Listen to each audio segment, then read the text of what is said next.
श्री शिवाय नमस्तुभ्यम। हर हर महादेव। दोस्तों, आप सभी लोग जानते हैं कि 21 मार्च 2026 यानी शनिवार को पड़ रही है चैत्र महीने की नवरात्रि तृतीया तिथि। और दोस्तों, ये वो तिथि है जो चैत्र महीने में पड़ने वाली सबसे बड़ी तिथि है, क्योंकि शनिवार के दिन पड़ रही है। और इसी दिन किया गया 2 तेल के दीपक का उपाय कभी भी खाली नहीं जाता है और इसका बहुत ही बड़ा और विशेष महत्व होता है। पूज्य गुरुजी ने कहा है, अगर कभी भी मौका लग जाए और चैत्र महीने की नवरात्रि तृतीया तिथि शनिवार को पड़ जाए तो आप लोगों को 2 तेल के दीपक वाला उपाय तो अवश्य ही करना चाहिए। और इन दोनों का संयोग बहुत ही कम आता है। और दोस्तों, पूज्य गुरुजी ने अपनी शिव महापुराण की कथा में बताया है, इस दिन आपको 2 दीपक वाला उपाय तो अवश्य ही करना चाहिए, क्योंकि ऐसा दिन पूरे साल में सिर्फ एक ही बार आता है। और दोस्तों, आप सभी लोग जानते हो कि चैत्र नवरात्रि शनिवार का अगर सबसे बड़ा कोई उपाय है तो वो 2 तेल के दीपक वाला उपाय है। तो दोस्तों, इस शनिवार के दिन आप लोगों को इस 2 तेल के दीपक वाले उपाय को जरूर करना है। बहुत सारे लोग होंगे जिन लोगों ने इस उपाय को न किया हो, मतलब पूरा साल निकल गया और उन्होंने किसी भी दिन इस दीपक वाले उपाय को न किया हो। पर दोस्तों, आपके पास एक आखिरी मौका बचा हुआ है, जो कि 21 मार्च के दिन है। तो इस दिन आप लोगों को इस वाले उपाय को जरूर कर लेना है, भले ही आपने पूरे साल भर इस उपाय को न किया हो। पर अगर आपने इस चैत्र महीने में पड़ने वाली तृतीया के दिन अगर इस वाले उपाय को कर लिया तो आपको इस उपाय को करने का वो फल मिलेगा जिसकी आपने कभी कल्पना भी नहीं करी होगी। इसीलिए आप लोग इस वाले उपाय को एक बार जरूर कर लेना, ताकि आप लोगों के हाथ से यह मौका ना जा सके और आपको इस उपाय को करने का फल मिल सके। दोस्तों, यह उपाय पंडित जी ने अपनी अभी की ही शिव महापुराण की कथा में बताया है, जिस उपाय को आज हम आपको बहुत अच्छे से समझाने वाले हैं। इस वीडियो को देखने के बाद इस उपाय को समझने के लिए आपको कोई और वीडियो को देखने की जरूरत नहीं पड़ेगी। तो चलिए दोस्तों, उपाय को शुरू करते हैं। देखिए, यह इस चैत्र महीने के शनिवार के दिन यह इतना खास होता है, इतना महत्वपूर्ण होता है। देखा गया है कभी कभी बड़े बड़े पूजा पाठ अनुष्ठान से जो मनोकामना पूर्ण नहीं होते, वो इस चैत्र महीने के नवरात्रि तृतीया के दिन एक छोटे से उपाय करने से ही आपकी मनोकामना पूर्ण हो जाती है। और बहुत सारे लोगों ने इस उपाय को किया भी है और उनको इस उपाय को करने का फल भी जरूर मिला है। अगर आप लोग भी इस उपाय को शनिवार नवरात्रि तृतीया के दिन करना चाहते हैं तो आप इस उपाय को पहले अच्छे से समझ लेना, सुन लेना, उसके बाद करना। आपको इस उपाय का फल जरूर मिलेगा। और इस उपाय को कर लेने से आपके घर में चाहे किसी भी प्रकार की दुख और समस्या क्यों ना चल रही हो, आपको उसका कारण भी नहीं पता है कि भाई ये समस्या किस कारण से चल रही है, उसका कुछ भी कारण हो सकता है, जैसे पितृदोष हो सकता है या किसी भी तरह का मंगल दोष भी हो सकता है। तो इस दिन आप लोगों को यह वाला उपाय कर लेना है। यह एक ऐसा उपाय है जिस उपाय को अगर किसी विशेष दिन पर किया जाए तो भाई उस विशेष दिन का जो है वह तो हमें मिलता ही मिलता है। पर हमने उस दिन पर इस उपाय को किया है तो हमें उससे भी बड़ा फल मिलता है, और फल बहुत जल्दी मिलता है, क्योंकि आप इस उपाय को बहुत ही बड़े और विशेष दिन पर कर रहे हो। तो चलिए अब उपाय के बारे में बात करते हैं, लेकिन उससे पहले आप लोगों को यह जानना आवश्यक है कि आखिर यह उपाय किस समय करना है, किसको करना है और कैसे करना है। तो चलिए हम आगे आपको वीडियो में एक एक करके बता देते हैं। लेकिन उससे पहले अगर आप लोग हमारे चैनल पर नए हैं तो हमारे चैनल को सब्सक्राइब कर लेना और इस वीडियो को लाइक करके कमेंट बॉक्स में श्री शिवाय नमस्तुभ्यम ओम नमः शिवाय जरूर टाइप कर देना।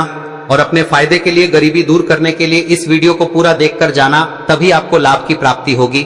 यदि आज आपने वीडियो को बीच बीच में से देखा, काट काट कर देखा, तो आपको जीवन में कभी सफलता हासिल भी नहीं हो। तो दोस्तों, इस 2 दीपक वाले उपाय को हमें इस शनिवार के दिन कैसे करना है, किसको करना है, किस समय करना है और कहां पर करना है, ये सारे सवालों के जवाब आपको इस वीडियो में मिल जाएंगे। और जो ये वीडियो देखेगा भाई, उसको 2 तेल के दीपक वाला उपाय जरूर करना चाहिए, क्योंकि इस दिन दीपक का भी बहुत ही बड़ा और विशेष महत्व होता है। और जब बात आ जाए 2 तेल के दीपक की, तो ये सोने पे सुहागा वाली बात हो जाती है और ये एक बहुत ही बड़ा उपाय हो जाता है इस चैत्र नवरात्रि तृतीया तिथि का। अब हम समझते हैं इस वाले उपाय को हमें करना किस समय है। इस 1 दीपक वाले उपाय को हमें इस शनिवार के दिन करना किस समय है। तो देखिए, इस उपाय को करने का जो समय है वह सुबह का समय है और शाम का समय भी है। अब देखिए, यहाँ पर हम मुख्य रूप से सुबह का समय नहीं बोलेंगे, क्योंकि 21 मार्च नवरात्रि शनिवार तृतीया का दिन है और इस दिन प्रदोष काल के समय का बहुत महत्व होता है। बाकी अगर सुबह के समय भी करेंगे तो भी अच्छा होगा, उसमें कोई भी दिक्कत वाली बात नहीं है। तो चलिए जानते हैं इस विशेष उपाय के बारे में। लेकिन उससे पहले एक प्रार्थना, अगर आप इस चैनल पर नए हैं तो आप इस वीडियो को लाइक करें, चैनल को सब्सक्राइब करें और कमेंट बॉक्स में आप अपनी राशि या अपना नाम जरूर डाल दें, क्योंकि हम राशि से जुड़ा भाग्य भी बताते हैं और भाग्य में चल रही परेशानियों को दूर करने के लिए वह आसान से आसान उपाय भी बताते हैं। तो चलिए अब हम अपने सबसे पहले उपाय की बात कर ले। देखिए, चैत्र मास के दिनों में विशेषकर भगवान शिव और माता पार्वती और विष्णु भगवान का पूजन किया जाता है। अब साथ ही साथ चैत्र नवरात्रि शनिवार का दिन भी पड़ गया है, तो ऐसा समझ लीजिए आपके जीवन में धन भी आएगा, सुख भी आएगा, धन बढ़ेगा भी, और साथ ही साथ आपके जीवन के सारे संकटों को भगवान शिव जी दूर कर देंगे। तो चलिए सबसे पहले बात कर लेते हैं सबसे पहले उपाय की, जो कि शनिवार वाले दिन आपको विशेषकर करना है। और इस उपाय को करने से आपकी कोई भी ऐसी इच्छा कोई भी विश जो अभी तक अधूरी है, पूरी नहीं हो रही है, तो आपकी बड़ी से बड़ी विश और मनोकामना भी पूरी हो जाती है जब आप नवरात्रि तृतीया वाले दिन इस पहले उपाय को कर लेते हैं। तो देखिए, आप सभी जानते हैं कि श्री हरि विष्णु जो है उन्हें तुलसी दल सबसे प्रिय है। बिना तुलसी माता के श्री हरि विष्णु अधूरे हैं और बिना तुलसी पत्तों के श्री हरि विष्णु का भोग अधूरा है। अब श्री हरि विष्णु को प्रसन्न करके आप अपनी किसी भी मनोकामना को पूरा कर सकते हैं, क्योंकि श्री हरि विष्णु प्रसन्न हो गए तो आपकी कोई भी विश और इच्छा मनोकामना अधूरी नहीं रहेंगी। तो आपको तुलसी के 5 पत्ते लेने हैं। अब ये 5 तुलसी के पत्ते जो आपने लिए हैं, ये 5 तुलसी के पत्ते आपको श्री हरि विष्णु को अर्पित करने हैं। अपने घर के मंदिर में ही ठीक है, ऐसा आपको करना है। आपके घर में श्री हरि विष्णु की कोई मूर्ति है, प्रतिमा है, वहां पर यह 5 तुलसी के पत्ते आप रखें और साथ ही साथ एक देसी घी का दीपक गोल बाती का आपको लगाना है और ओम नमो भगवते वासुदेवाय नमः इस मंत्र का आपको 11 बार जप करना है। देखो मंत्र कौन सा है, ओम नमो भगवते वासुदेवाय नमः, और फिर श्री हरि विष्णु से अपनी विश, अपनी इच्छा, अपनी मनोकामना कह देना और फिर देखना आपकी विश और इच्छा, जो भी आपकी मनोकामना है, जो भी अपने जीवन में आपको चाहिए। अगर निर्धनता बहुत है, आप अपने घर से गरीबी को दूर करना चाहते हैं, या फिर धन आपका बढ़ता नहीं है, आप चाहते हैं कि आपका धन बढ़े, या फिर आपके घर में फिजूल खर्ची बहुत होती है, पैसा आपके पास नहीं रुकता है, आप चाहते हैं कि पैसा आपके पास रुके, या फिर घर में कोई व्यक्ति ऐसा है जो बहुत बीमार रहता है, या फिर किसी का विवाह नहीं हो पा रहा है, तो जो भी आपकी इच्छा है, जो भी आपके विश है, बस एक बार श्री हरि विष्णु से कह दे। दिन है, साथ ही 7 साल का सबसे बड़ा दिन है। यह दिन इतना उत्तम है कि जो आप श्री हरि विष्णु से मांग लेंगे, जो उनसे कह देंगे, वह आपकी विश, आपकी मनोकामना को बहुत जल्दी पूरा कर देंगे। तो यह पहला उपाय है। चलिए बात करते हैं दूसरे उपाय की। देखो, यदि आपके जीवन में आर्थिक संकट बहुत अधिक हो रहे हैं, धन की समस्या लगातार जीवन में बनी हुई है, एक एक रुपयों को प्राप्त करने के लिए आपको बहुत अधिक मेहनत कर रहे हैं, तो आज रात्रि में सोने से पहले आपको हो यह चमत्कारी दीपक का उपाय अवश्य करना है। या फिर यदि आपका जो व्यापार है, बिजनेस है, दुकान है, वह अच्छे से नहीं चल पा रही है, तो आज रात्रि में इस विशेष दीपक का उपाय आपको अवश्य करना चाहिए। देखो दोस्तों, दीपक हमारे घर में सभी नकारात्मक शक्ति को बाहर करता है। यह उपाय आपको साल में केवल 1 बार करने का ही मौका मिलता है। देखिए, इस उपाय के लिए आपको तुलसी जी की जो सूखी लकड़ी होती है उसे ले लेना है। देखिए दोस्तों, यदि आपके पास पुरानी तुलसी जी की लकड़ी है तो उसे आप ले सकते हैं, और यदि आपके घर में तुलसी जी जो लकड़ी है वह सूखी हुई है तो उसकी लकड़ी आप तोड़ के इस्तेमाल कर सकते हैं। लेकिन आपको ध्यान रखना है कि सूर्यास्त से पहले पहले ही आपको ये जो तुलसी जी की लकड़ी है इसे अवश्य ही तोड़ लेना है। तो इस उपाय के लिए आपको सबसे पहले तो एक मिट्टी का दीपक लेना होगा, चाहे तो आटे का दीपक भी ले सके, क्योंकि आटे का दीपक सभी दीपक में सर्वोत्तम माना गया है। इस दीपक के अंदर आपको शुद्ध घी का प्रयोग करना होगा, और इससे दीपक के अंदर आपने जो तुलसी जी की लकड़ी ली है उसे भी रख देना है। लेकिन ये जो तुलसी जी की लकड़ी है, इसमें आपको चारों तरफ अच्छे से घी लगा लेना है। देखिए, गुरुजी ने बताया है कि जो तुलसी जी की लकड़ी है, यदि आप उपाय करते हैं और बहुत ही शीघ्रता से जल जाती है, तो इसके लिए आपको एक कार्य करना है। आपको थोड़ी सी रुई ले लेनी है और उस रुई को आपने जो तुलसी जी की लकड़ी ली है उस पर अच्छे से चारों तरफ लपेट देनी है। तुलसी जी की लकड़ी के ऊपर रुई लपेटने के बाद इसे आपको पूरा घी के अंदर डुबो लेना है। अब इसे आपको बाती के रूप में प्रयोग करना है। अब दोस्तों, इस दीपक को आपको प्रज्वलित कहां करना है? तो इस दीपक को आपको या तो भगवान विष्णु के सामने प्रज्वलित करना होगा, या फिर आपको भगवान श्री राम के सामने प्रज्वलित करना होगा, या फिर भगवान कृष्ण के सामने, यानी कि भगवान विष्णु के जो भी अवतार हैं उनके सामने आप ये दीपक प्रज्वलित कर सकते हैं। या फिर आप इस दीपक को माता तुलसी जी के सामने भी प्रज्वलित कर सकते हैं। पूज्य गुरु जी ने बताया है कि जो भी व्यक्ति इस प्रकार से तुलसी जी की डंडी से या दीपदान कर देता है, उसके जीवन में कभी भी धन की समस्या नहीं होती है। इसीलिए आपको ये पूरे साल में केवल 1 बार ही मौका मिलता है। इस उपाय को करके देखना, आपकी सभी इच्छाएं जरूर पूर्ण होंगी। ये जो उपाय है रात्रि में सोने से पहले करना है। अब बताते हैं तुलसी के गमले में आपको वह कौन सी चीज डालनी है जिस उपाय को करने से आप अपने जीवन में महाधनी बन जाएंगे। इतना धन आपको मिलेगा कि कभी भी आपके धन में कमी नहीं आएगी, कभी भी आपका धन बर्बाद नहीं होगा। आपके पैसे की बर्बादी बिल्कुल आपके जीवन से रुक जाएगी। और जो लोग कहते हैं कि घर में पैसा तो आता है, पैसा रुकता नहीं है और पैसा बढ़ता नहीं है, वृद्धि नहीं हो रही है, उन्हें भी विशेष यह तीसरा दिन जरूर करना चाहिए। तो देखिए, पहले ही आपको बता दिया कि श्री हरि विष्णु की पूजा और उनका भोग श्री मतलब तुलसी मैया के बिना अधूरा है ना। और तुलसी मैया जो है वह श्री हरि विष्णु के बिना अधूरी है। तो देखिए, जब भी आप तुलसी का कोई उपाय करेंगे तो सीधे सीधे आप श्री हरि विष्णु को प्रसन्न कर लेते हैं। अब व्यक्ति को, यानी जो भी व्यक्ति है, किस व्यक्ति को कितना धन देना है, यह श्री हरि विष्णु के हाथ में होता है। धन देने का काम माँ लक्ष्मी करती है, जो कि माँ तुलसी का ही एक रूप है। माँ तुलसी जो है यह माता लक्ष्मी का ही स्वरूप है ना। तो आपको करना क्या है, आपको लेनी है यहाँ पर हल्दी पिसी हुई, जो कि श्री हरि विष्णु से जुड़ी हुई है, आपके गुरु गृह से जुड़ी हुई है, आपकी कुंडली में गुरु को मजबूत करती है, सुख सौभाग्य को खींचने का काम करती है, धन को बढ़ाने का काम करती है।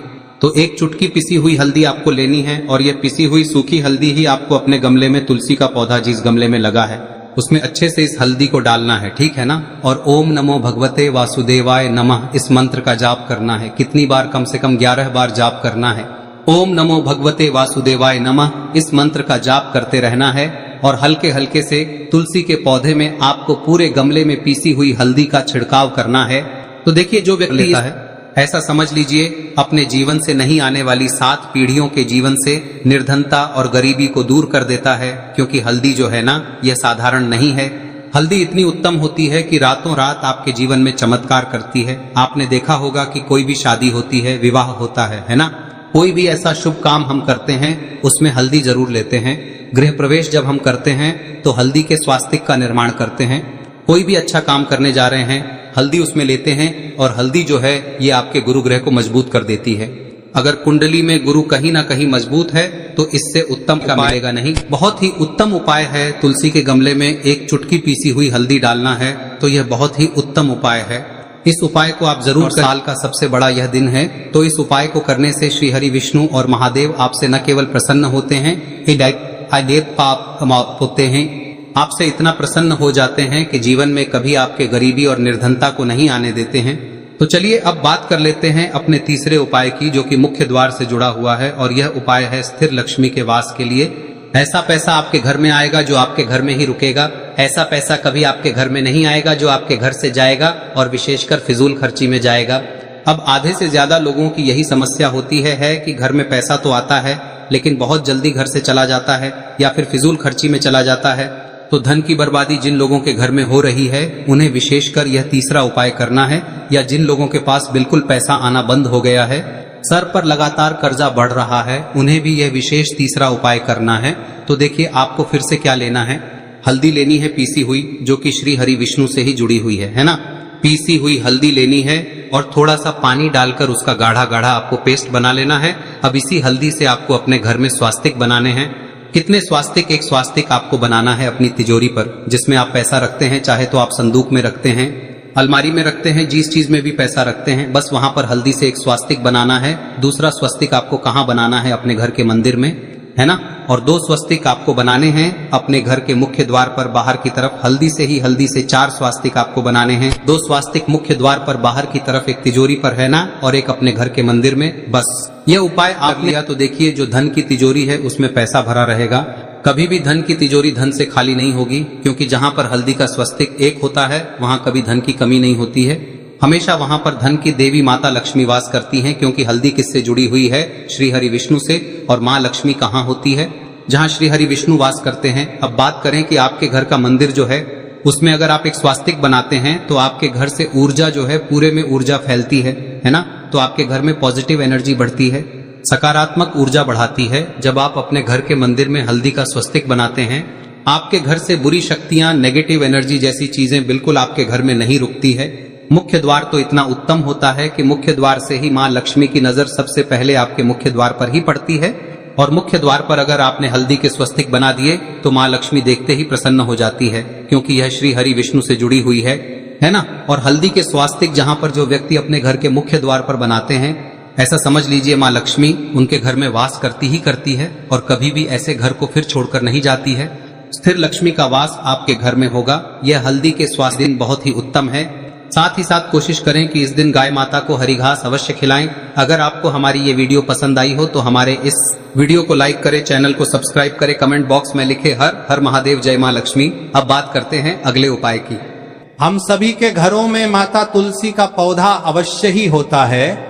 तो देखिए, हमें तुलसी जी के पौधे से सबसे पहले तो 3 पत्ते तोड़ने। देखो, एकादशी वाले दिन आपको तुलसी के पत्ते नहीं तोड़ने, तो देखिए तुलसी जी के आपको 3 पत्ते तोड़ने लेने हैं। और इन तुलसी जी के पत्तों को तोड़ने के बाद आपको 1 चुटकी हल्दी भी अपने साथ में लेनी है। हल्दी के अंदर आपको जल मिलाकर के पेस्ट के रूप में तैयार करना है। और इसी के साथ में आपको एक दीपक भी लेना होगा। दीपक आप मिट्टी का भी ले सकते हैं, आटे का भी ले सकते हैं। और इस दीपक में आपको शुद्ध घी डाल के इसमें आपको लंबी रुई की बाती का प्रयोग करना है। देखिए दोस्तों, आपके पास 3 तुलसी जी के पत्ते हैं। तो पहला जो तुलसी जी का पत्ता है उस पर आपको सबसे पहले तो जो आपने हल्दी ली है उसकी एक बिंदी लगानी है। और पहला जो तुलसी जी का पत्ता है आपके घर में, भगवान विष्णु का चाहे कोई सा भी स्वरूप हो, चाहे लड्डू गोपाल जी का स्वरूप हो, या फिर भगवान कृष्ण की आपके मंदिर में प्रतिमा हो, या फिर भगवान श्री राम की प्रतिमाएं, उनके सामने आपको पहला तुलसी जी का पत्ता अर्पित करना है। अब देखिए दोस्तों, आपके पास जो 2 तुलसी